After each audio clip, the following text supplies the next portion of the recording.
கர்த்தருடைய பரிசுத்த நாமத்துக்கு மகிமை உண்டாவதாக.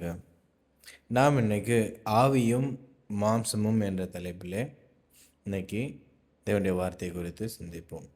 மேலும் சகோதரரே, நான் உங்களை ஆவிக்குரியவர்கள் என்று எண்ணி உங்களுடனே பேசாமல் மாம்சத்துக்குரியவர்கள் என்றும் கிறிஸ்துவுக்குள் குழந்தைகள் என்றும் எண்ணி பேச வேண்டியதாயிற்று. இங்கே பவுல் ஒரு சபைக்கு போயிட்டு சொல்கிறார், குறைந்த சபைக்கு போயிட்டு சொல்கிறாரு, நான் உங்களை குழந்தைகள்னு சொல்லிட்டு என்ன பண்ண வேண்டியது இருக்குது, பார்த்து பேச வேண்டியது. ஏன்னா நீங்கள் மாம்சத்துக்குரியவர்களாக இருக்கிறீர்கள் அப்படின்னு சொல்கிறார். ஆவிக்குரியவர்கள் என்று உங்களுடனே எண்ணி பேசக்கூடாமல் இருக்கிறதுன்னு சொல்கிறார். இப்போது ஆவி அல்லது பரிசுத்த ஆவி என்றால் என்ன? ஆவியை உயிர்ப்பிக்கிறது, மாம்சமானது ஒன்றுக்கும் உதவாது. நான் உங்களுக்கு சொல்லுகிற வசனங்கள் ஆவியாயும் ஜீவனாயும் இருக்கிறது. என்னன்னா, தேவன் நமக்கு கொடுத்த வசனங்கள் ஆவியாயும் ஜீவனாயும் இருக்கிறது. அவரே வார்த்தை. அந்த வார்த்தையே ஆவியாயும் ஜீவனாயும் இருக்கிறதுன்னு பார்க்குறோம். நல்ல மனுஷன் தன் இருதயமாகிய நல்ல பொக்கிஷத்திலிருந்து நல்லதை எடுத்து காட்டுகிறான். பொல்லாத மனுஷன் தன் இருதயமாகிய பொல்லாத பொக்கிஷத்திலிருந்து பொல்லாதவைகளை எடுத்து காட்டுகிறான். இருதயத்தின் நிறைவினால் அவனவன் வாய் பேசும். பாருங்க, தேவனுடைய இருதயத்திலிருந்து வந்த வார்த்தை தான் நாம் இன்னைக்கு படிக்கிற சத்திய வசனம். அப்போது இருதயத்தின் நிறைவினால் அவனவன் வாய்ப்பு. நம்முடைய இருதயத்தின் நிறைவினால் நம்முடைய வார்த்தைகள் வெளிவருவது போல, தேவனுடைய இருதயத்தின் நிறைவினால் வந்தது தான் சத்திய வசனம். அதுதான் தேவனுடைய வார்த்தை. இந்த தேவனுடைய வார்த்தை தான் ஆவியாயும் ஜீவனாயும் இருக்குதுன்னு பார்க்குறோம். என்னை தள்ளி என் வார்த்தைகளை ஏற்றுக்கொள்ளாதவனை நியாயந்திருக்கிறது ஒன்று இருக்கிறது. நான் சொன்ன வசனமே அவனை கடைசி நாளில் நியாயந்திருக்கும். பாருங்கள், அந்த வசனம் தான் நம்மளை கடைசி நாளில் தேவனுடைய இருதயத்திலிருந்து வந்த அந்த வார்த்தையாகிய வசனம் தான் அவனை கடைசி நாளில் நியாயந்திருக்கும். மாம்சம் அல்லது மாம்சத்திற்குரியவைகள் என்றால் என்ன? ஜென்ம சுபாவமான மனுஷனோ தேவனுடைய ஆவிக்குரியவைகளை ஏற்றுக்கொள்ளான். அவைகள் அவனுக்கு பைத்தியமாக தோன்றும். அவைகள் ஆவிக்கேற்ற பிரகாரமாய் ஆராய்ந்து நிதானிக்கப்படுகிறவைகளானதால் அவைகளை அறியவும் மாட்டான். பாருங்க, ஜென்ம சுபாவமான மனுஷனுக்கு ஆவிக்குரியவைகள்னால் என்னென்ன பண்ணாது தெரியாது. அந்த ஆவிக்குரியவைகளை அவங்க என்ன பண்ண ஏற்றுக்கொள்ளவும் மாட்டார்கள்னு போட்டிருக்கு. ஜென்ம சரீரம் விதைக்கப்படும், ஆவிக்குரிய சரீரம் எழுந்திருக்கும். ஜென்ம சரீரம் உண்டு, ஆவிக்குரிய சரீரம் உண்டு. நமது வாழ்க்கை ஆவியாக இருந்து பின் மாம்சமாகி பிறகு ஆவியாகிறது. எப்படின்னு பார்ப்போமா? நம்முடைய வாழ்க்கை பார்த்திங்கன்னா, நம்ம முதலாவது நம்ம இல்லை, ஆவியாக தான் இருக்கிறோம். அதுக்கப்புறம் பார்த்திங்கன்னா மாம்சமாக இந்த பூமிக்கு வர்றோம். அப்புறமா மறுபடியும் ஆவியாகி தேவனிடத்திற்கு செல்கிறோம். இப்போ பார்த்திங்கன்னா கற்பனைகள் 10 கற்பனைகள் கொடுக்கப்பட்டது. அது எப்படி கொடுக்கப்பட்டது? கற்பனைகளிலே மோசையினால் எழுதப்பட்டு தேவனால் எழுதப்பட்டு கையிலே, அதாவது தொட்டு பார்க்கக்கூடிய அளவுக்கு வார்த்தைகளாக எழுதப்பட்டு ஒரு கற்பலகையிலே கொடுக்கப்பட்டது. ஆனால் அந்த கற்பலகை பார்த்திங்கன்னா மாம்சமானது அது உடைக்கப்பட்டு போனது. ஆனால் அதுக்கப்புறம் கடைசியாக பார்த்திங்கன்னா தேவன் புதிய உடன்படிக்கை ஏற்படுத்தி அந்த கற்பனைகளை நம்முடைய இருதயத்தில் எழுதினார்னு பார்த்துருக்கோம். அப்போது மாம்சத்துக்குரியதாக வந்த அந்த கற்பலகை முதலாவது தேவனுடைய இருதயத்திலே இருந்த வார்த்தைகள், அதெல்லாம் அது ஆவியாக தான் இருந்துச்சு. அது மறுபடியும் மாம்சமாக கற்பலகைகளாக மாறி பின்பு அது உடைந்து அதற்கப்புறமா நம்முடைய ஒவ்வொருடைய இருதயத்திலும் அது எழுதப்பட்டது என்று எழுதியிருக்கிறது. அப்புறம் பார்த்திங்கன்னா கானான் தேசம், தேவன் இஸ்ரேல் மக்களுக்கு ஆசீர்வாதம் கொடுப்பாருன்னு சொல்லிட்டு, அந்த ஆசீர்வாதம் என்னென்னா கானான், நான் உனக்காக ஒரு தேசத்தை கொடுப்பேன்னு சொல்லிட்டு ஆபிரகாமுக்கும் ஈசாக்கும் யாக்கோப்புக்கும் கொடுத்த வாக்குத்தத்தத்தை கானான் தேசம்னு ஒரு தேசத்தை காண்பித்து அந்த தேசத்தின் மூலமாக இதோ நான் இந்த தேசத்தை உங்களுக்கு என்ன பண்ண ஆசீர்வாதமாக கொடுத்துட்டேன்னு சொல்கிறார். அப்போது ஏற்கனவே அவருடைய இருதயத்தில் இருந்த ஒரு கானான் தேசம் என்பது தேவனுடைய சபை தான். ஆனால் அவர் மாம்சீக பிரகாரமாக அந்த ஆசீர்வாதத்தை சொன்னதை நான் நிறைவேற்றுவேன் என்று காண்பிப்பதற்காக ஆபிரகாமுடைய சந்ததியாகி அந்த 12 கோத்திரத்தாருக்காக அந்த தேசத்தை அவருக்கு நிச்சயமாகவே கொடுத்துட்டார். அதுக்குரிய ஆசீர்வாதங்களையும் என்ன பண்ண, மாம்சத்துக்கு ஒரு ஆசீர்வாதங்களையும் கொடுத்துட்டார்.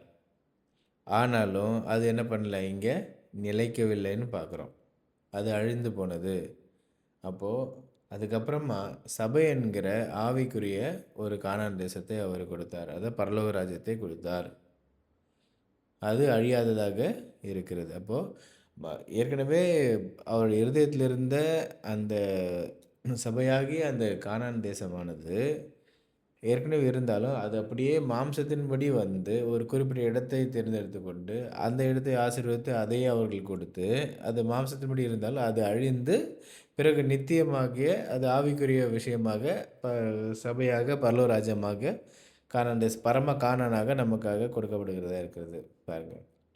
அடுத்து பார்த்தீங்கன்னா, ஆசரிப்பு கூடாரம். ஆசரிப்பு கூடாரம் பார்த்தீங்கன்னா, தேவன் ஆசரிப்பு கூடாரமாக இந்த பூமிக்கு வந்து, அந்த இஸ்ரவேல் மக்களுடைய இரு அ ம அந்த பாளையம் இறங்குன அந்த இடத்திலே உலாவினார்ன்னு பார்க்குறோம். தேவனுடைய மகிமை அந்த இடத்திலே இருந்தது. அதுக்கப்புறம் பார்த்தீங்கன்னா, அது அப்படியே மாம்சத்தின்படியா தேவாலயம் எருசலேம் தேவாலயமாக இருந்தது. அந்த எருசலேம் தேவாலயமும் பார்த்தீங்கன்னா, அழிக்கப்பட்டு போனது. அப்போ ஆவிக்குரிய கூடாரமாக இருந்த, ஆவிக்குரிய ஆலயமாக இருந்த தேவன், மாம்சத்தின்படி தேவாலயம் எருசலேம் தேவாலயமாக வந்திருந்தாலும், அதுவும் பார்த்தீங்கன்னா என்ன பண்ணப்பட்டுருச்சு பாருங்க, அந்த ஆலயமும் அழிக்கப்பட்டது. அதுக்கப்புறமா சபையிலே நாமே ஆலயம்னு சொல்லிட்டு வசனம் சொல்லுது பாருங்க. ஆவிக்குரிய பிரகாரமா இருந்து, அது மாம்ச பிரகாரமா மாறி, மாம்சத்திலே அழிந்து, ஆவியிலே நிலை நிற்கிறது. அப்போ மாம்சம் அழிஞ்சிரும், ஆவி நிலை நிற்கும்னு சொல்றாரு. அடுத்து பார்த்தீங்கன்னா, இயேசு கிறிஸ்து மரண ஆக்கினை ஆவிக்குரிய சரீரம். பாருங்க, இயேசு கிறிஸ்துவும் கூட ஏற்கனவே அவர் வார்த்தை இல்லையா? தேவனுடைய இருதயத்திலே இருந்த வார்த்தை. அந்த வார்த்தை மாம்சமாகி அந்த வார்த்தை தான் என்ன பண்ணுச்சு, இந்த சகல பூமியும் படைச்சுச்சு. எல்லா காரியத்தையும் செஞ்சிருந்தாலும், அவரும் பார்த்தீங்கன்னா, அப்படியே மாம்சத்திலே வந்து பாருங்க, அந்த வார்த்தையே அந்த வார்த்தை மாம்சமாகி நமக்குள்ளே வாசம் பண்ணினாருன்னு யோவான் 1ஆம் அதிகாரம் சொல்லுகிறது. அப்போ வாசம் பண்ணின அவரையும் கூட என்ன பண்ணிட்டோம் நம்ம? சிலுவையில அறைஞ்சிட்டோம். அப்போ அந்த மாம்சமானது அழிவுக்கு உட்பட்டதாய் மாறினது. அப்புறம் பார்த்தீங்கன்னா, அது ஆவிக்குரிய சரீரமாக உயிர்த்தெழுந்து, எப்படி? மாம்ச சரீரம் அழிந்து, ஆவிக்குரிய சரீரம் உயிர்த்தெழுந்து, மறுபடியும் தன்னை தந்த தேவனிடத்துல என்ன பண்ணிடுச்சு? போயிருச்சுன்னு பார்க்குறோம். போயிட்டாருன்னு பார்க்குறோம். அப்போ வ பிதாவுடைய மடியில இருந்த இயேசு கிறிஸ்து பூமிக்கு வந்து, மாம்ச சரீரத்தை மாம்ச சரீரத்தில் வந்து, அவர் மரண ஆக்கினைக்குட்பட்டு, ஆவிக்குரிய சரீரத்திலே எங்க பண்ணார்? பிதாவுடைய வலது பாரத்திலே வீற்றிருக்கிறார்ன்னு பார்க்குறோம். அப்போ இந்த எல்லாமே பார்த்தீங்கன்னா, நம்ம எல்லாருமே ஆவிக்குரிய பிரகாரமா தான் இருந்தோம். மறுபடியும் இப்போ இந்த உலகத்தில மாம்சத்துக்குரியவர்களா மாறி வந்திருக்கிறோம். ஆனாலும் இந்த மாம்சமானது அழிந்து போகும். ஆனா, ஆவிக்குரிய சரீரம், ஆவிக்குரிய ஆலயம், ஆவிக்குரிய கானான் தேசம், அ ஆவிக்குரிய கற்பனைகள் என்ன பண்ணாது? அழியாதுன்னு இந்த இடத்துல நம்ம பார்க்குறோம். இதான் ஆவிக்கும் மாம்சத்துக்குள்ள வித்தியாசம் பாருங்க. ஆவிக்கும் மாம்சத்துக்கும் வித்தியாசம் என்ன? காணப்படுகிறவைகள் மாம்சம் மாம்சம். காணப்படாதவைகள் ஆவிக்குரியவைகள். அழிவுள்ளவைகள் மாம்சத்துக்குரியவர்கள். அழிவில்லாதவைகள் ஆவிக்குரியவைகள். நிலையற்றவைகள் மாம்சத்துக்குரியவைகள். அசையாதவைகள் ஆவிக்குரியவைகள். பழைய உடன்படிக்கை மாம்சத்துக்குரியது. புதிய உடன்படிக்கை ஆவிக்குரியது. மாம்சத்தின் பிள்ளைகள் வாக்குத்தத்தத்தின் பிள்ளைகள். மாம்சத்துக்குரிய அன்பு ஆவிக்குரிய அன்பு. பாருங்க, இப்படியெல்லாம் இருக்குது. இதெல்லாம் இன்னும் விளக்கி சொன்னோன்னா, இன்னும் நிறைய டைம் எடுத்துக்கும். பார்த்தீங்கன்னா, மாம்சத்துக்குரிய அன்புனா நாம நம்முடைய சகோதரரிடத்துல, அதாவது சகோதரன் யாரு? மாம்சத்தின்படி பிறந்தவங்க. அண்ணன், தம்பி இருக்காங்க இல்லையா? அண்ணன், தம்பி, அப்பா, அம்மா, பிள்ளைங்க, குடும்பமா இருக்கும்ல. அந்த குடும்பத்திற்குள்ள நாம காட்டுற அன்பு, நாம செலுத்துற அன்பு தான் இது மாம்சத்துக்குரிய அன்பு. அதே மாதிரி மாம்சத்தின் பிள்ளைகள்னு பார்க்குறோம், வாக்குத்தத்த பிள்ளைகள்னு பார்க்குறோம். மாம்சத்தின்படி பிறந்தவர் யாரு? ஆகாருடைய பிள்ளையாகி இஸ்மவேல். ஆவிக்குரிய பிள்ளை யாருன்னு பார்த்தீங்கன்னா ஈசாக்கு. அப்படி பழைய உடன்படிக்கை நம்ம ஏற்கனவே பார்த்ததன்படி நியாயப்பிரமாண உடன்படிக்கை. புதிய உடன்படிக்கைன்னு பார்த்தீங்கன்னா அவர் நம்ம கொடுத்த இயேசு கிறிஸ்துவினால் கொடுக்கப்பட்ட, அவரை விசுவாசித்து அவரை போல மாறுறவங்களுக்காக கொடுக்கப்பட்ட உடன்படிக்கை. அப்போது நம்ம நம்ம நினைப்போம், பார்க்குறது, நம்ம கண்களால் தொடுகிறது, இப்போ நம்ம பார்க்குறது எல்லாமே நிலையானதுன்னு நம்ம நினைக்கிறோம். ஆனால் நல்லா வாசித்தீங்கன்னா பிரசங்கி புத்தகத்தில் காண்கிறது எல்லாம் மாயை. சூரியனுக்கு கீழே இருக்கிறது எல்லாம் மாயை. எல்லாமே மாயை, மாயை, மாயைன்னே சொல்லிட்டே வர்றாரு பாருங்க. மனுஷன் கூட மாயைன்னு சொல்றாரு. அவன் பார்த்தீங்கன்னா, "பூவ போல அழிஞ்சு போறான். புல்ல போல உலர்ந்து போறான்." அப்படின்னு சொல்றாரு. புகையைப் போல அவனுடைய வாழ்க்கை நாட்கள் மறந்து நம்முடைய நாட்களும் என்னது? மாயை தான். ஏன்னா, நம்ம எதையுமே இங்க சந்தோஷமா அனுபவிக்கிறது இல்ல. அதனால, எதுவுமே நிரந்தரமானது இல்லன்றத நம்ம அந்த மாம்சத்தில நம்ம புரிஞ்சுக்கிறோம். அப்போ இதெல்லாம் என்னது? நம்ம காண்கிறதா இருந்தாலும், நம்ம தொட்டு அனுபவிக்கிறதா இருந்தாலும் கூட, அது எல்லாமே மாயைன்னு சொல்லப்பட்டிருக்கு. அதுவும் இல்லாம ரோமர் புத்தகம் 8ஆம் அதிகாரத்தில, தேவனே இந்த மாயைக்குள்ள நம்ம என்ன பண்ணாரு? ஒப்பு கொடுத்தாருன்னு போட்டிருக்காரு. அப்போ நாம எல்லாரும் இந்த மாயையிலிருந்து விடுபட வேண்டும் என்று சொல்கிறார். அப்போ இந்த மாயைக்குள்ளே இருந்து எப்படி ஆவிக்குரியவர்களாக மாறுறது அப்படின்னு நம்ம பார்ப்போம். அப்போ ஆவிக்கும் மாம்சம் உள்ள வித்தியாசங்கள்ல மாம்சத்திற்குரிய ஆலயங்கள் இருக்கு, ஆவிக்குரிய சபை இருக்கு. மாம்சத்திற்குரிய வரங்கள் இருக்கு, ஆவிக்குரிய வரங்கள் இருக்கு. பாருங்க, மாம்சத்துக்குரிய உணவு இருக்கு, ஆவிக்குரிய உணவு இருக்கு. இந்த மெசேஜ்லாம் குடுக்கும்பொழுது தான் இந்த சீஷர்கள் என்ன பண்ணிட்டாங்க, சீசர்ல கொஞ்சம் பேர் என்ன பண்ணிட்டாங்கன்னா, அவங்க அவர விட்டு போயிட்டாங்க. எப்படின்னு பார்த்தீங்கன்னா, அவர் வானத்திலிருந்து வந்த மன்னான்னு சொல்லி தன்னுடைய சரீரத்தையும், தன்னுடைய ஜீவனையும் என்ன பண்றாரு சொல்றாரு. ஆனா இவங்க என்ன பண்ணிட்டாங்கன்னு பார்த்தீங்கன்னா, இவர் சரீரத்த எப்படி நமக்கு குடுப்பாரு? அப்படின்னு சொல்லிட்டு, அவங்க மாம்சத்துக்குரியவர்களா யோசிக்க ஆரம்பிச்சாங்க. அப்புறம் பார்த்தீங்கன்னா, மாம்சத்தின் காணிக்கை, ஆவிக்குரிய காணிக்கை. மாம்சத்துடைய காணிக்கைன்னா என்னது? தசம பாகம் அல்லது நம்ம கையிலேருந்து போடுற காசு. ஆனா ஆவிக்குரிய காணிக்கைன்னா, உங்களையே நீங்கள் ஜீவ பலியாக முழுவதுமாக சபைக்கு ஒப்புக் கொடுப்பது தான் ஆவிக்குரிய காணிக்கை. அது மாம்சத்தின் ஓய்வு நாள், ஆவிக்குரிய ஓய்வு நாள். பாருங்க, மாம்சத்துக்கு ஓய்வு நாள்ன்றது வாரத்துக்கு ஒரு முறை. அதுதான் எல்லாரும் பண்ணிட்டுருந்தாங்க. ஆதியிலேருந்தே அதான் ஃபாலோ பண்ணிட்டு வந்தாங்க. அது மாம்சத்துக்குரிய ஓய்வு நாள். ஆவிக்குரிய ஓய்வு நாள் என்னன்னு பார்த்தீங்கன்னா, நமக்காக வாழக்கூடிய வாழ்க்கைய முடிச்சு ஓய்ந்திருக்கிறது. அத நிப்பாட்டிட்டு, பிறருக்கான காரியத்த எப்படி தேவன் 6 நாள் அளவும் தனக்கான காரியத்த செஞ்சுட்டு, 7வது நாள் மனிதனை காப்பாத்துறதுக்காக பிறனுக்குள்ள காரியத்தில இறங்குனாரோ, அதே போல நாமும் நமக்குரிய காரியத்தில ஓய்வு பெற்று, நாம மத்தவங்களுக்கான காரியத்த செய்ய ஆரம்பிக்கிறது தான் அதான் ஓய்வு நாள். அப்போ மாம்சத்துக்குரிய பரிசுத்தம், ஆவிக்குரிய பரிசுத்தம், தொடாதே என்னை நீ தீட்டு நான் பரிசுத்தமானவன்னு சொல்லி மாம்சத்துக்குரிய எல்லாமே பார்த்தீங்கன்னா, அவனவன் என்ன பண்ண ட்ரெஸ்ஸை துவைச்சு 3 நாளும் ரெடியா இருக்க கடவன், என்னுடைய சந்ததியில் வர கடவன்னு சொல்லப்பட்டிருக்கும். அது வந்து நியாயப்பிரமாணத்தின்படி 7 நாள் அளவும் என்ன பண்ணணும், பாளையத்துக்கு புறம்பே வெளில இருந்துட்டு பரிசுத்தம் தன்னை தானே குளிச்சுட்டு ஸ்நானம் பண்ணிட்டு வர்றதுன்றது, இதெல்லாம் முழுக்க முழுக்க மாம்சத்துக்குரிய பரிசுத்தமானது. ஆனா ஆவிக்குரிய பரிசுத்தம் என்பது அது இல்ல. ஆவிக்குரிய பரிசுத்தம் என்பது அன்பினால் வரக்கூடிய பரிசுத்தம். மாம்சத்தின் மரணம். மாம்சக்குரிய மரணம் இப்ப நம்ம எல்லாம் மரிக்கிறது. ஆவிக்குரிய மரணம் என்பது நித்திய ஜீவனா அல்லது நித்திய நரகமான்றது. அப்புறம் ஆவிக்கும் மாம்சத்துக்கும் உள்ள வித்தியாசம் என்ன? இதில பார்த்தீங்கன்னா, நன்மை தீமை அறியத்தக்க விருட்சம்ன்னு இருக்கு. ஜீவ விருட்சம். ஜீவ விருட்சம் என்னது? ஆவிக்குரியது. நன்மை தீமை அறியத்தக்க விருட்சம் என்பது மாம்சத்துக்குரியது. மாம்ச சிந்தை. நன்மை தீமை அறியத்தக்க நாலேட்ஜ். அடுத்து பார்த்தீங்கன்னா, மாம்ச சிந்தை. இங்கே பார்த்தீங்கன்னா, மாம்ச சிந்தை மாம்சத்துக்குரியது, ஆவியின் சிந்தை ஆவிக்குரியது. நியாயப்பிரமாணம் மாம்சத்துக்குரியது, கிருபையும் சத்தியமும் ஆவிக்குரியது. கிருபைனா அன்பு, சத்தியம்னா உண்மை. அன்பும் உண்மையும் விசுவாச பிரமாணத்துக்குரியது. உலக அறிவு அல்லது ஒழுக்கம், தண்டனை இவைகளால் அடங்கியது மாம்சம். ஆவினா அன்பு, விசுவாசம், நம்பிக்கை இவைகளால் அடங்கியது ஆவிக்குரிய. இப்போ நம்ம வரங்கள்னு பார்த்தோம் முன்னாடி. அது என்னன்னு பார்த்தீங்கன்னா, மாம்சத்துக்குரிய வரங்கள் இருக்கு, ஆவிக்குரிய வரங்கள் இருக்கு.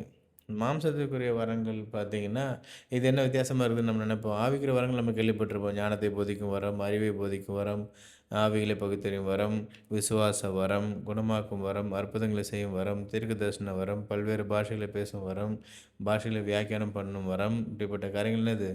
ஆவிக்குரிய வரங்கள். ஆனா மாம்சத்துக்குரிய வரங்கள் என்னன்னு பார்ப்போமா? நம்ம சொல்லாதது எல்லாமே, வேதத்தில சொல்லாத காரியங்கள்லாம் தேவன் நமக்கு கொடுத்த டேலண்ட். டேலண்ட்னா என்னது? வரம். தேவன் கொடுத்த டேலண்ட்டுகள என்ன பண்ணுங்க? தேவனுக்காக பயன்படுத்துங்கன்னு சொல்றத கேள்விப்பட்டிருப்போம். பாருங்க, நடனம் ஆடுதல், நான் நல்லா டான்ஸ் ஆடுவேங்க அப்படின்னா, இது யாருக்குரிய வரங்கள்? மாம்சத்துக்கு வரங்கள். இத வச்சு தேவனுக்கு எப்படி மகிமை ஏற்படுத்த முடியும்? இல்ல இது தேவையா?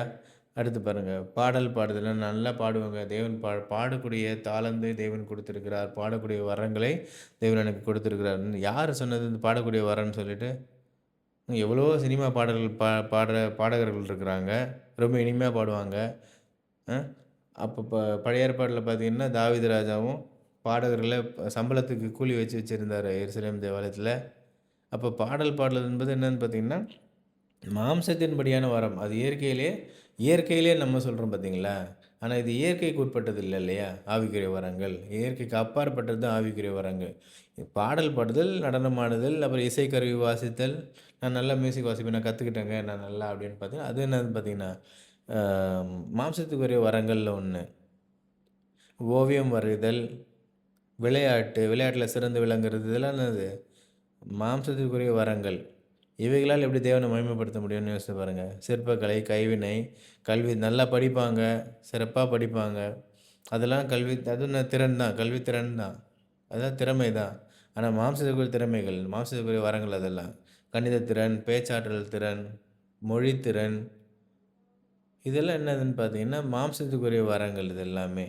அந்த மாம்சத்துக்குரிய வரங்கள போயிட்டு நம்ம தேவனுக்குரிய வரங்கள், தேவனால் கொடுக்கப்பட்ட வரங்கள் என்ன பண்ண முடியாது? சொல்லக்கூடாது. அவைகளால் தேவனுக்கு மகிமையும் உண்டாகாது என்பதை இங்கே பார்க்கிறோம். மாம்சத்துக்குரிய கிரியைகள், ஆவிக்குரிய கிரியைகள். கிரியைகள்னா கனிகள். ஒரு மரம் நல்லதா, கெட்டதான்னு எப்படி தெரியும்னு பார்த்தீங்கன்னா, அந்த பழம் நல்ல பழமா இருந்துச்சுன்னா, சாப்பிடக்கூடிய பழமா இருந்துச்சுன்னா நல்ல கனி, நல்ல மரம்னு அர்த்தம். சாப்பிட ஆகாது விஷ மரமா இருந்துச்சுன்னா, அது என்னது? கெட்ட மரம்னு அர்த்தம். அப்போ கிரியைகள் என்றாலும், கனிகள் என்றாலும் ஒன்றுதான் வேதத்தின்படி. அப்போ மாம்சத்துக்குரிய கிரியைகள் என்னன்னு பார்த்தீங்கன்னா, விபச்சாரம், வேசித்தனம், அசுத்தம், காமவிகாரம், பொருளாசை. கலாத்தியர் 5ஆம் அதிகாரம் 19 23 வசனங்கள்ல இதெல்லாம் இருக்கு. காமவிகாரம், பொருளாசை, பில்லி சூனியம், பகைகள், விரோதங்கள், வைராக்கியங்கள், கோபங்கள், சண்டைகள், பிரிவினைகள், மார்க்கபேதங்கள், பொறாமைகள், கொலைகள், களியாட்டுகள், வெறிகள். இதெல்லாம் என்னது? மாம்சத்திற்குரிய கிரியைகள். மாம்சத்துக்குரிய கனிகள். ஆவிக்குரிய கனிகள் என்னன்னு பார்த்தீங்கன்னா, அன்பு, மாம்சத்துக்குரிய கிரியைகள் இது எல்லாமே. அன்பு, அன்பு கிரியை தான். வெறும் வார்த்தையில இல்ல. அன்பு என்பது கிரியையில வருது கனிகள். அன்பு, சந்தோஷம், சமாதானம், நீடிய பொறுமை, தயவு, நற்குணம், விசுவாசம், சாந்தம், இச்சையடக்கம். இதெல்லாம் என்னது? ஆவிக்குரிய கனிகள். மாம்சத்துக்குரிய இந்த வாழ்க்கையில் ஆவிக்குரிய வாழ்க்கை எவ்வாறு வாழ்வது? பாருங்க நம்ம சாலமோன் ராஜா சொல்றாரு, "இது எல்லாம் என்னது? மாயை, மாயை, எல்லாம் மாயையே." நம்ம சாப்பிடுறது, எவ்வளவு சாப்பிட்டாலும் வயிறு திருப்தி ஆகாது. எவ்வளோ கண்களால பார்த்தாலும் கண்ணு திருப்தி ஆகாது. எவ்வளோ காதால கேட்டாலும் காது திருப்தி ஆவாது. ம். எவ்வளோ கைகளால என்ன சந்தோஷமான காரியங்கள் செஞ்சாலும் நமக்கு சந்தோஷம் கிடைக்காது. திருப்தி உண்டாகாது. எவ்வளோ இடத்துக்கு நம்ம கால்கள் நடந்து போனாலும், போகாத இடத்துக்கு போனாலும் கூட நம்முடைய இருதயம் இன்னொரு இடத்துக்கு போறதுக்கு தான் ஆசைப்படும். அப்போ இது எல்லாமே பார்த்தீங்கன்னா, நமக்காக அனுபவிக்கிற காரியங்கள் எல்லாமே மாயைக்குட்பட்டதா இருக்கிறது. அதனால உங்களுக்கு என்ன பண்ணாது? திருப்தியே வரவே வராது. ஆனா, அதையே ஆப்போசிட்ல செஞ்சா, அப்ப நமக்கு திருப்தின்றது இந்த மாயையான வாழ்க்கையிலும் கிடைக்கும்னு இந்த இயேசு கிறிஸ்து மூலமாக நம்ம தெரிஞ்சுக்கிறோம். எப்படின்னு பார்த்தீங்கன்னா, அது அன்பின் மூலமாக. எப்படின்னா, எனக்குள்ள அன்பு நிறையும் பொழுது, நான் நான் சாப்பிடாம மத்தவங்களுக்கு குடுப்பேன், ஊட்டி விடுவேன். அப்போ நாம மத்தவங்களுக்கு குடுக்கும் பொழுது, அந்த திருப்திய எக்காரணத்த கொண்டும் யாராலும் நம்முடைய இருதயத்திலேருந்து எடுத்து போட முடியாது.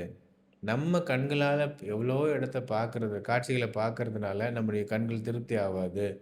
ஆனா, பார்வையற்ற இன்னொருக்கு நம்ம நம்ம நம்ம பார்வை கொடுக்கிற பொழுது, அந்த திருப்திய எக்காரணத்த கொண்டும் எந்த கண்களாலும் நாம அனுபவிக்க முடியாது. இப்படியே நம்முடைய எல்லா காரியத்தையும் நீங்க பார்க்கலாம்.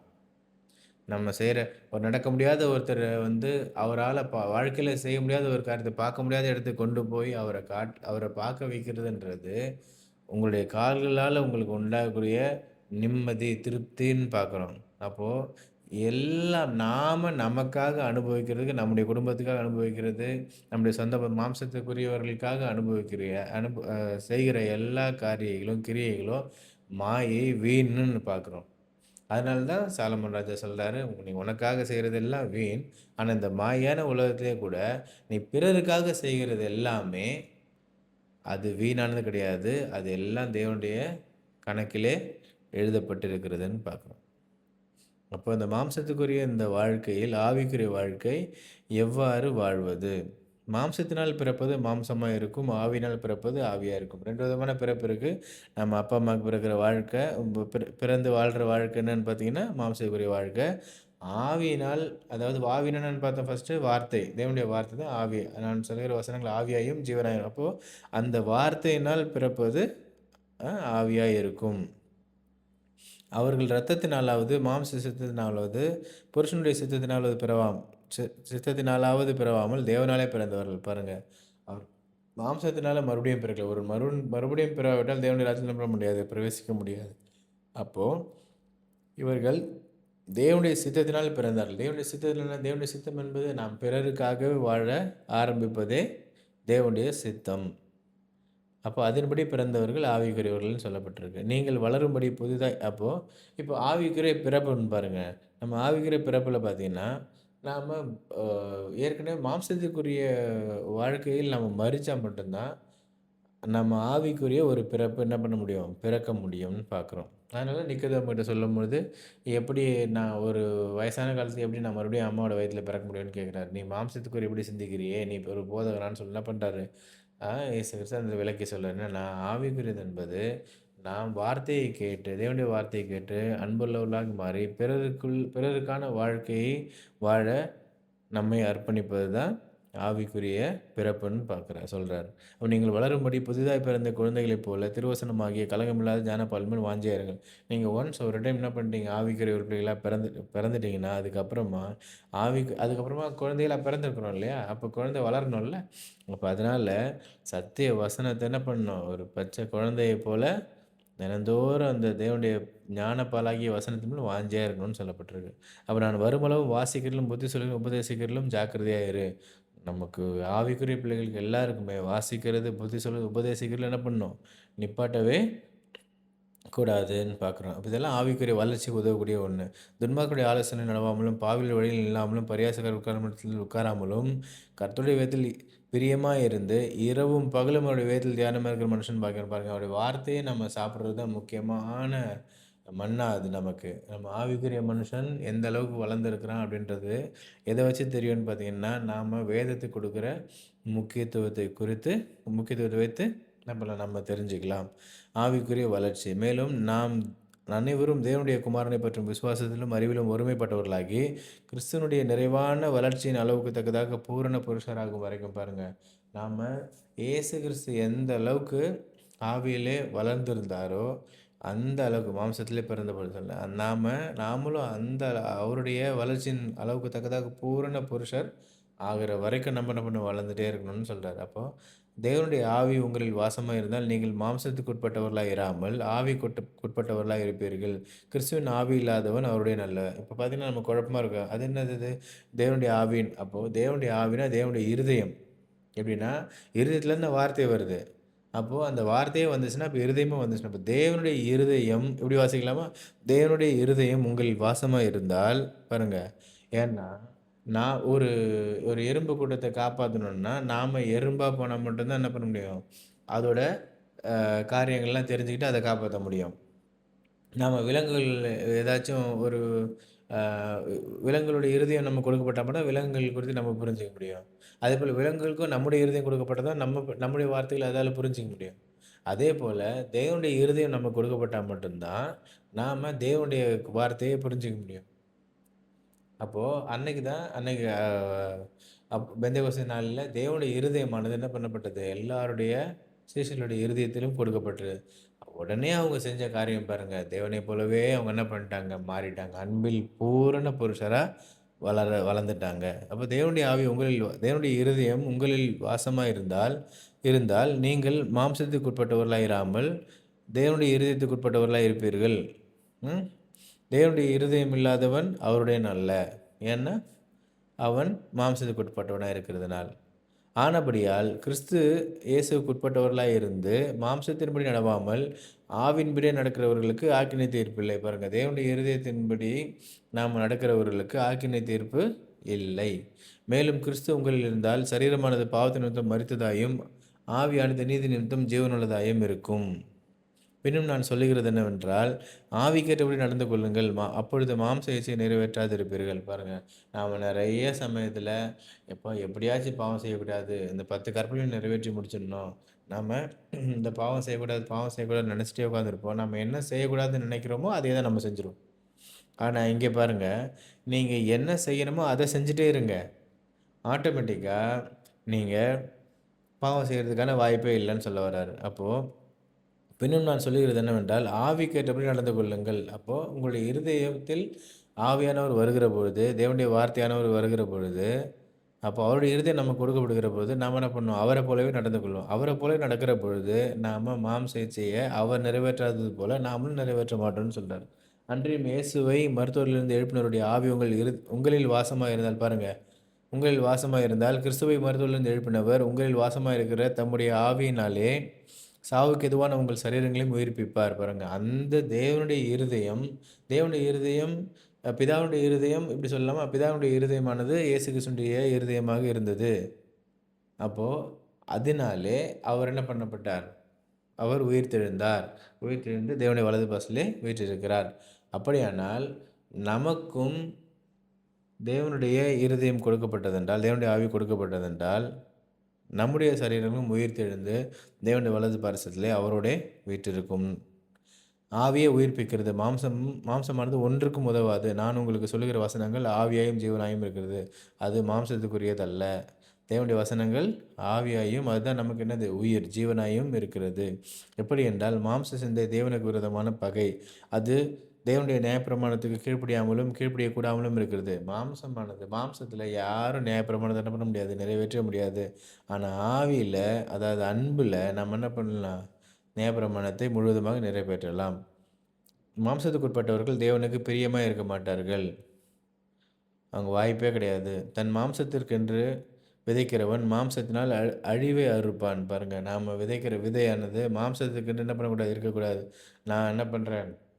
ஞான நன்மை கொடுக்குறேன், அதனால் சரீர நன்மை அறுக்கிறேன்னா, அதனால் என்ன கிடையாது? எந்த மேன்மை பாராட்டலும் கிடையாது. தன் மாம்சத்துக்கென்று விதைக்கிறவன் மாம்சத்தினால் அழிவை அறுப்பான். ஆவிக்கென்று விதைக்கிறவன் ஆவியினாலே நித்திய ஜீவனை அறுப்பான். ஆகிய மாம்சத்தின்படி பிறந்தவன் ஆவியின்படி பிறந்தவனை அப்பொழுது துன்பப்படுத்துவது போல இப்பொழுதும் நடந்து வருகிறது.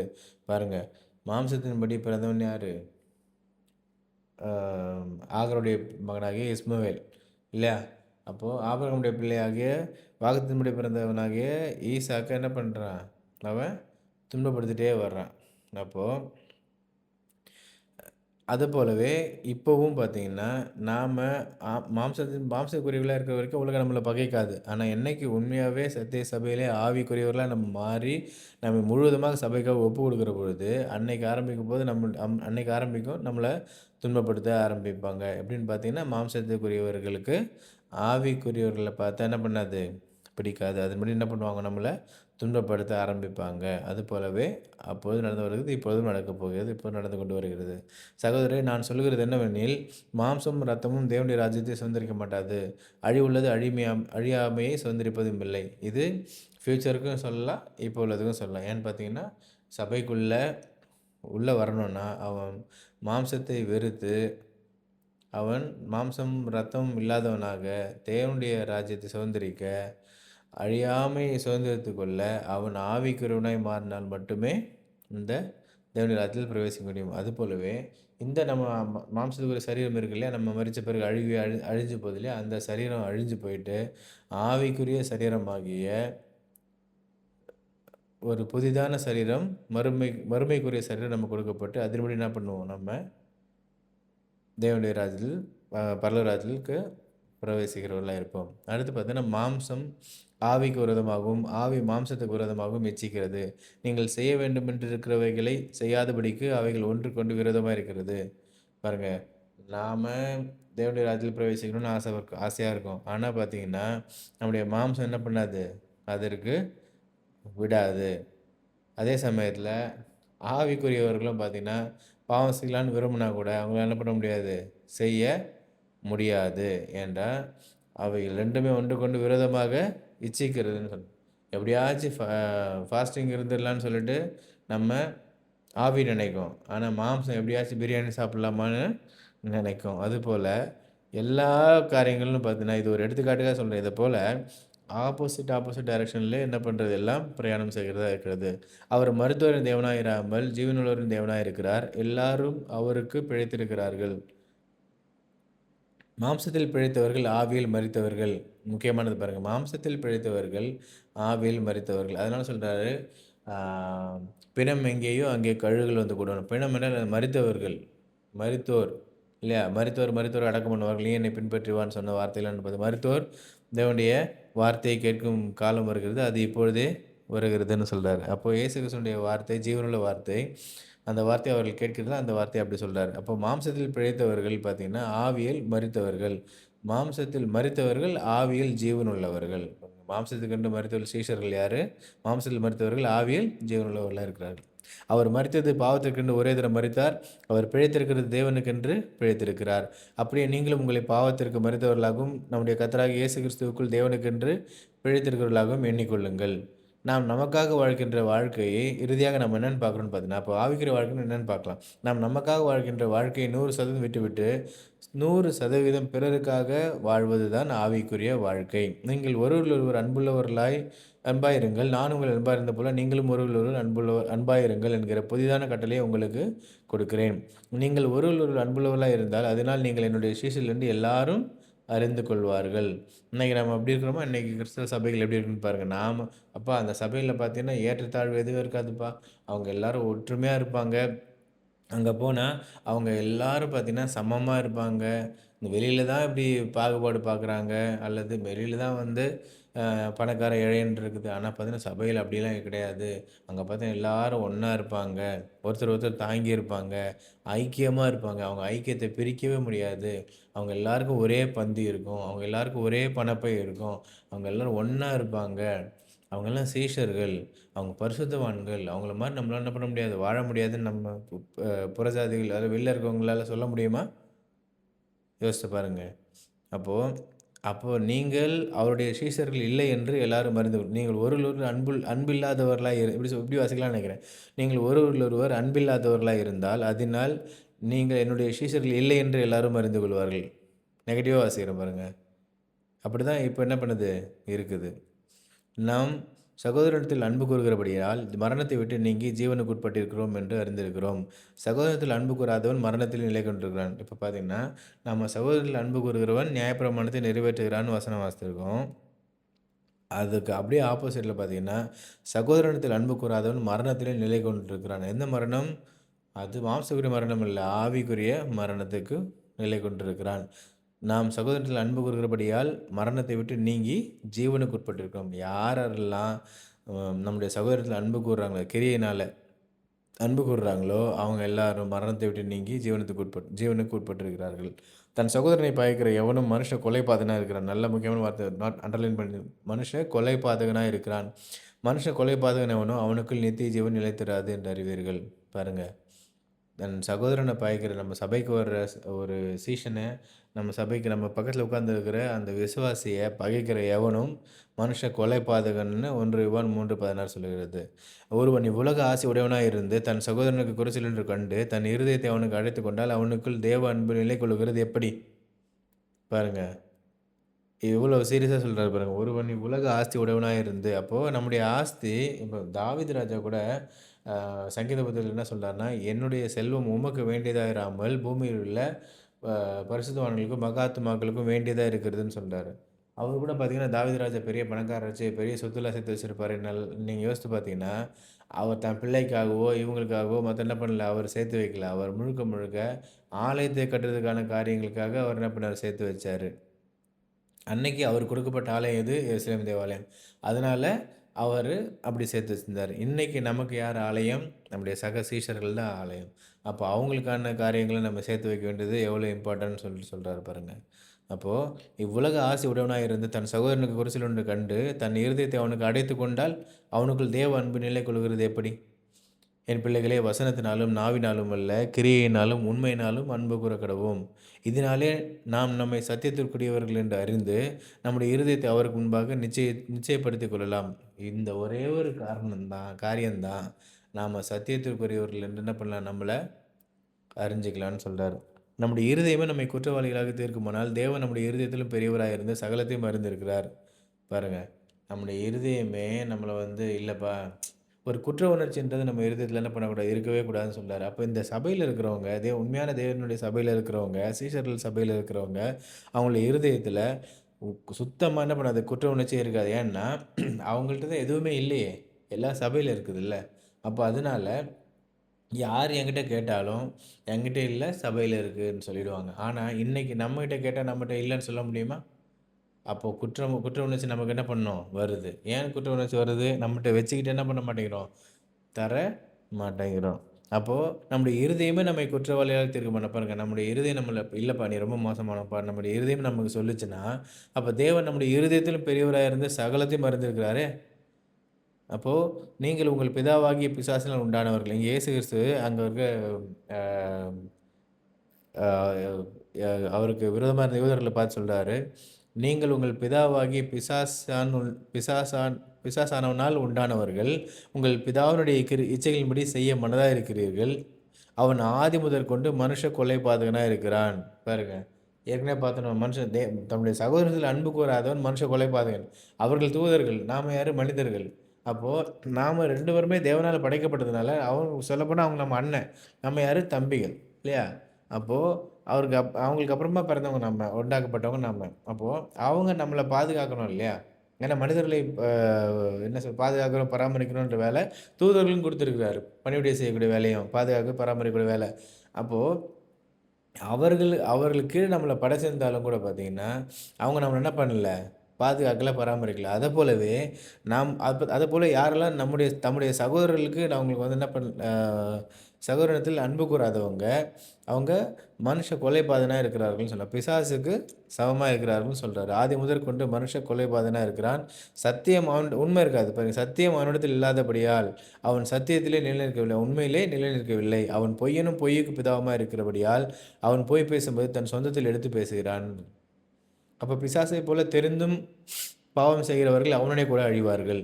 சத்தியத்தை அறியும் அறிவை அடைந்த பின்பு, நாம் மனப்பூர்வமாய் பாவம் செய்கிறவர்களாய் இருந்தால், பாவங்கள் நிமித்தம் செலுத்தத்தக்க வேறொரு பலி இனியிராமல், நியாயத்தீர்ப்பு வரும் என்று பயத்தோடே எதிர்பார்க்குதலும், விரோதிகளை பட்சிக்கும் கோபாக்கினியுமே இருக்கும். பாருங்க எப்படி அழகா சொல்றாரு பாருங்க. சத்தியத்தை அறியும் அறிவை அடைந்த இந்த இந்த தேவனுடைய ராஜ்யத்தை குறித்ததான வார்த்தைகள, வசனங்கள நம்ம தெரிஞ்ச பிறகும் கூட, நாம மனப்பூர்வமா அதற்கு கீழ்ப்படியாமல் பாவம் செய்கிறவர்களா இருந்தால், நியாயப்பிரமாணத்தை மீறுகிறது என்னது? பாவம். நியாயப்பிரமாணம் என்னது? அன்பு. என்ன அன்பு? நம்முடைய சகோதரத்தில் அன்பு கூற வேண்டும் என்பதே தேவன் நமக்கு கொடுத்த கற்பனை. அப்ப அந்த கற்பனையை மீறுகிறவர்கள் பாவம் செய்கிறவர்கள். அப்போ இந்த இந்த சத்தியத்தை அறிகிற அறிவை அடைந்த பின்பு மனப்பூர்வமாய் இப்படி ஒரு பாவம் செய்கிறவர்களாய் இருந்தால், பாவங்கள் நிமித்தம் செலுத்தத்தக்க வேறொரு பலி இணையிராமல், நியாயத்தீர்ப்பு வரும் என்று பயத்தோடு எதிர்பார்க்குதலும், விரோதிகளை பட்சிக்கும் கோபாக்கினியுமே இருக்கும். நம்ம குற்ற உணர்ச்சி நியாயத்தீர்ப்புக்கு பயந்துகிட்டு என்ன பண்ணுவோம்? உட்கார்ந்துட்டு இருப்போம்னு சொல்லப்பட்டிருக்கு. மோசேயுடைய நியாயப்பிரமாணத்தை தள்ளுகிறவன் இரக்கம் பெறாமல் 2, 3 சாட்சிகளின் வாக்கினாலே சாகிறானே! பழிவாங்குதல் எனக்குரியது, நானே பதில் செய்வேன் என்று கர்த்தர் சொல்கிறார் என்றும், கர்த்தர் தம்முடைய ஜனங்களை நியாயந்தீர்ப்பார் என்றும் சொன்னவர் இன்னாரென்று அறிவோம். ஜீவனுள்ள தேவனுடைய கைகளில் விழுகிறது பயங்கரமா இருக்குமே! பாருங்க. பிசாசைப் போல தெரிந்தும் பாவம் செய்கிறவர்கள் அவனோடே கூட அழிவார்கள். ஜீவனுள்ள தேவனுடைய கைகளில் விழுகிறது பயங்கரமா இருக்குமே! இப்படியாக ஆவிக்குரியவைகள், ஆவிக்குரிய சபைகள், ஆவிக்குரியவர்கள் தேவனுடைய ராஜ்யத்திற்கும், மாம்சத்திற்குரியவர்கள் அதாவது அன்பு செலுத்தாதவர்கள், தம்முடைய சகோதரத்தில் அன்பு கூறாதவர்கள், ஜீவனுள்ள தேவனுடைய ராஜ்யமாகிய சபையில் சேராதவர்கள், தேவனுடைய கற்பனைகளுக்கு கீழ்ப்படியாதவர்கள், தேவனுடைய கற்பனையாகிய அந்த ஒரே கற்பனை என்னது? நம்முடைய சகோதரத்தில் நாம் என்ன பண்ணணும்? அன்பு கூறணும். அதன்படியாக நாம் நியாயப்பிரமாணத்தை நிறைவேற்றி, நியாயப்பிரமாணத்தினால் உண்டாகக்கூடிய தண்டனையை நாம் என்ன பண்ணுறோம்? இயேசு கிறிஸ்துவினுடைய அன்பின் மூலமாக நாம் தப்பிச்சுக்கிறோம். அப்போது ஜீவனுள்ள தேவனுடைய கைகள் விழுகிறது பயங்கரமாக இருக்குமே! ஏன்னா அது 1 நாள் 2 நாளோட அது மாயைக்கு அப்பாற்பட்டது. பாருங்க, மாயையிலிருந்து நாம் ஒரு நாள் என்ன பண்ணிடுவோம்? வெளியில கண்டிப்பா போயிடுவோம். நாம காண்கிறது எதுவுமே அங்கே இருக்காது, காணப்படாது. காணப்படாத ஒரு இடத்துல காணப்படாதவைகள் காணப்படும்படியாக என்ன பண்ணப்படும், மாறி போகும்னு சொல்லப்பட்டிருக்கு. அப்படிப்பட்ட ஒரு காரியத்தில் இருக்கும் பொழுது, அப்போ நமக்கு என்ன பண்ணும், எல்லாமே தெரிஞ்சிடும். ஐயையோ, இதுதான் மாயையா, நாம் என்ன நினச்சிட்டு இருந்தோம், இதுதான் நிஜம்னு நினச்சிட்டு இருந்தோமே அப்படின்னு நம்ம என்ன பண்ணுவோம், ஃபீல் பண்ணுவோம். ஆனால் பாருங்கள், ஜீவனுள்ள தேவனுடைய கைகளில் விழுகிறது பயங்கரமாக இருக்குமே. பழிவாங்குதல் யாருக்குரியது? தேவனுக்குரியது. அவர் நம்மை கண்டிப்பாக நியாயந்தீர்ப்பார். ஏன்னா அங்கே சீஷர்கள் யார் நியாயந்தீர்ப்பார்கள்? நீங்கள் 12 சிங்காசனம் உட்கார்ந்து கொண்டிருந்து 12 கோத்திரத்தார் என்ன பண்ணுவீங்க, நீங்கள் நியாயந்தீர்ப்பீர்கள் அப்படின்னு சொல்லிட்டு சீஷர்களை சொல்லியிருக்காரு. அப்புறம் இன்னொரு இடத்துல பார்த்தீங்கன்னா, நீங்கள் மாளும்போது உங்களை நித்தியமான வீடுகள் ஏற்றுக்கொள்வார் உண்டாகும்படிக்கு அநீதியான உலகப் பொருளை உங்களுக்கு சிநேகிதரை சம்பாதின்னு சொல்லப்பட்டிருக்கு. அப்போது நம்மளை நியாயந்தீர்க்கிறது யாருன்னு பார்த்தீங்கன்னா, நமக்கு முன்னாடி தேவனுடைய ராஜ்யத்தில் பிரவேசித்தவங்களாக இருப்பாங்க. ஏன்னா அவங்க ஏற்றுக்கிட்டாங்கன்னா, அவங்க ஏற்றுக்கிட்டா நான் அவங்கள ஏற்றுக்கிறேன்ப்பா, இல்லைன்னா அவங்க அலோவ் பண்ண முடியாதுன்னு என்ன பண்ணிவிடுவார், தேவன் சொல்லிவிடுவார். அப்போது நமக்கு முன்னாடி தேவனுடைய ராஜ்யத்தில் பிரவேசித்தவங்க எல்லோரும் கூட நம்மளும் அவங்க நம்மளை அறிஞ்சவர்களாகவும் நாம் அவங்கள அறிஞ்சவங்களாகவும் இருந்தால் மட்டுமே தேவனுடைய ராஜ்யத்துக்குள் என்ன பண்ண முடியாது, பிரவேசிக்க முடியும். அதாவது நியாயத்தீர்ப்பு நாளிலே இரக்கம் மேன்மை பாராட்டும். அவங்க ஏற்றுக்கிட்டாங்கன்னா ஏன்னா அவங்க செஞ்சவங்க அப்படி ஒரு சபைக்குள்ளே வாழ்ந்தவங்க தன்னை முழுமையாக சபைக்கு அர்ப்பணித்து இந்த உலகத்தையே மறந்து உலகத்திலிருந்து முழுவதுமாக விடுபட்டு தன்னைத்தானே தனிமைப்படுத்தி கொண்ட அப்படிப்பட்ட சீஷர்கள் வாழ்ந்த வாழ்க்கைக்கும் அப்போது நமக்கும் என்ன வித்தியாசம் பாருங்கள். அப்போ உங்களையும் பரலோகத்துக்கு எடுத்துக்கணும் அப்படின்னு, அதாவது சபைக்குள்ளே தேவனுடைய ராஜ்யத்துக்குள்ளே இல்லாதவங்களையும் பரலோகத்துக்கு எடுத்துக்கணும். ஏன்னா இயேசு கிறிஸ்து என்ன தெரியும் அப்படின்னு சொல்லிட்டா உடனே எடுத்துக்கணுமான்னு யோசித்து பாருங்கள். அப்போ அவங்களுக்கும் இவங்களுக்கும் என்ன வித்தியாசம்? அதனால தான் சொல்கிறாரு, பழிவாங்குதல் எனக்குரியது, நானே என்ன பண்ணுவேன், பதில் செய்வேன் என்று கர்த்தர் சொல்லுகிறார். நம்முடைய ஜனங்களை அவர் என்ன பண்ணுவார், நியாயம் தீர்ப்பார். ஆவிக்குரிய வாழ்க்கை வாழ்கிறவர்கள் நித்திய ஜீவனுக்குள் பிரவேசிப்பார்கள். மாம்சத்துக்குரிய வாழ்க்கை வாழ்ந்தவர்கள் அழுகையும் பற்கடிப்பும் நிறைந்த நித்திய நரகத்திலே இருப்பார்கள். கர்த்தர் தாமே இந்த வார்த்தையில் ஆசீர்வதிப்பாராக.